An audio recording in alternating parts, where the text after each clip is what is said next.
Einstein menyarankan, karena kalian ini manusia merdeka, cobalah sekali setiap hari biarkan dirimu bebas berpikir dan bermimpi untuk dirimu sendiri.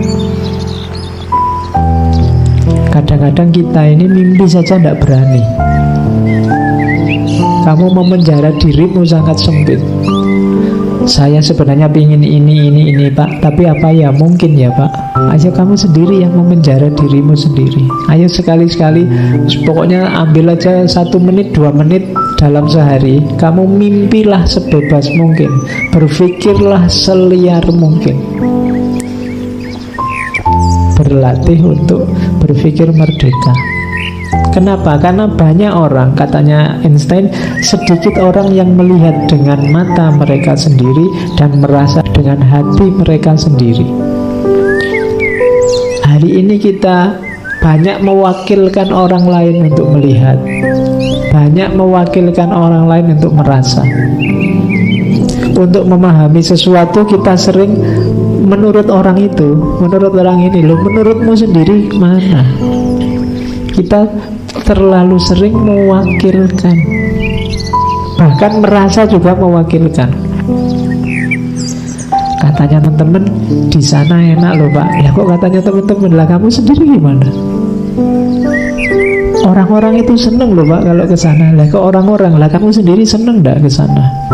Kita sering enggak berani berpikir sendiri, memutuskan sendiri, melihat sendiri, merasa sendiri. Kayak gini kita teriak-teriak ingin kebebasan. Oh, kamu sudah dibebaskan tapi masih pinjam orang lain. Menganalisis sendiri tidak berani, melihat sendiri tidak berani, merasakan sendiri bahkan tidak berani.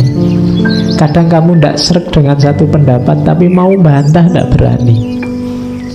Kamu sudah memenjara dirimu, apalah aku, di mana levelku, aku ini masih mahasiswa, dan seterusnya. Oke, jadi orang yang berani berpikir bebas bukan karena langka, karena karena banyak penjara, banyak yang menghalangi, tapi dirinya sendiri ternyata tidak punya kualifikasi, tidak sanggup untuk berpikir bebas. Kalau tidak sanggup berpikir bebas, kamu tidak akan menemukan hal yang baru. Kehidupanmu tidak akan berkembang. Kalau kamu berpikir besar, berpikir bebas, ya kamu akan ketemu dengan, kalau bahasanya Einstein itu, mediocre mind. Mediocre mind itu pikiran-pikiran biasa.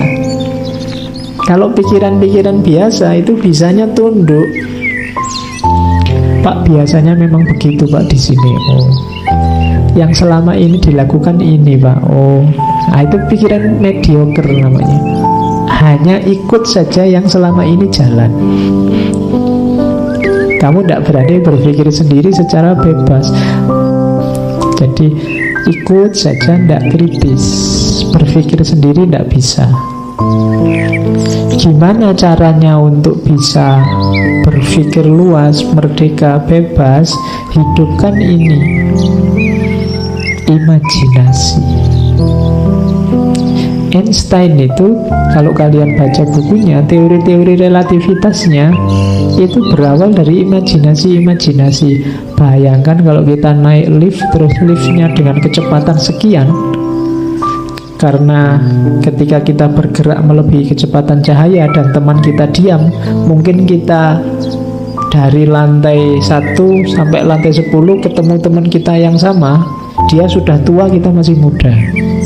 Ah, itu teorinya Einstein. Jadi dia berimajinasi begitu, nanti sampai lahir teori relativitas. Dari mana munculnya teori itu? Imajinasi. Katanya Einstein, imajinasi adalah preview dari hal-hal menarik di masa depan. Kalau orang tidak berimajinasi, tidak akan muncul banyak teknologi. Dulu sebelum ada laptop kayak gini, komputer itu besarnya sak lemari. Tapi kan orang berimajinasi, ini terlalu besar, yang enak itu komputer biasa saja, kecil, bisa ditaruh di pojok-pojok kamar. Lahirlah PC yang besar itu. Terus, tapi ini ditenteng kemana-mana tidak enak. Orang berimajinasi terus, akhirnya lahir laptop semacam ini, bisa ditenteng. Ini pun 14 in terlalu besar, bikinlah yang sekarang 7 in, ada yang kecil itu. Nah itu kan luar biasa canggihnya. Dari mana itu muncul? Imajinasi. Kalau kamu nggak berimajinasi, tidak akan lahir yang semacam itu. Maka imajinasi adalah preview dari hal-hal menarik di masa depan. Yang kamu khayalkan itu nanti ada, jangan khawatir. Hampir semua dulu yang hanya bayangan menurut orang-orang, sekarang ada semua sekarang. Berarti waktu dia masih dilamunkan, diimajinasikan, itu previewnya. Jadi imajinasi adalah preview dari hal-hal menarik di masa depan.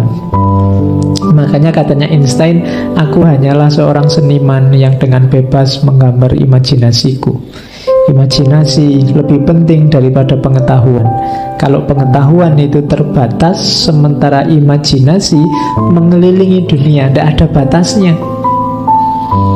Imajinasi itu tidak bisa dicegah oleh apapun. Dalam dunia nyata mungkin kamu nembak ditolak, tapi dalam imajinasi kamu bisa gambar apa saja. Ya kan, kamu bisa membayangkan nikah, punya anak, punya cucu, bisa membayangkan mantu.